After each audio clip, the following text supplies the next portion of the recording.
This video has been classified by the ABC as PG. This is just a bad decision by stupid producers. Australia is a little bit behind the U.S. insofar as their civil rights movement. It has started, but it started a little bit behind ours. They had this thing called the White Australia laws, which were immigration policies that didn't end until in 1973. That was just some of the international coverage of Hey Hey's now infamous blackface sketch. So are we racist? We like to think of ourselves as a tolerant nation, and in a lot of ways we are.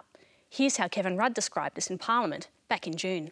Australia is a country of great diversity, harmony and tolerance.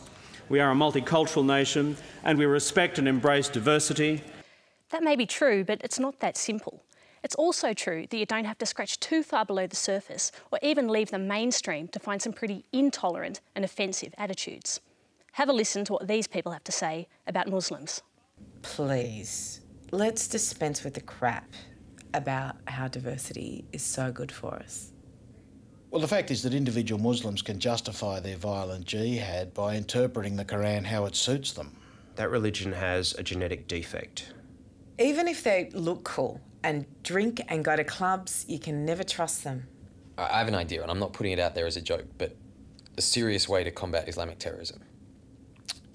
Anti-terrorist squads should be equipped with pig's blood that can be sprayed on any would-be terrorist. When pit bull terriers are involved in attacks on people, we ban the breed. So what's the difference? Someone else could maybe help me out with the facts on this one, but I understand that a Muslim believes that if their remains are contaminated soon after death, they cannot get into heaven. So if this is correct, any remains of suicide bombers could be sprayed with pig's blood. If 10 people wanted to come around to your place for dinner and you knew at least 3 of them hated you and wanted to kill you, but not which 3, would you be stupid enough to let them come? It reminds me of one day on the main street of Blacktown, I saw this group of Africans standing around a Middle Eastern man with a raised hand in bedsheet couture. I just rolled my eyes and I thought, double trouble. I, for one, cannot understand why we took them in the first place. It's bad enough that Captain Cook was able to land.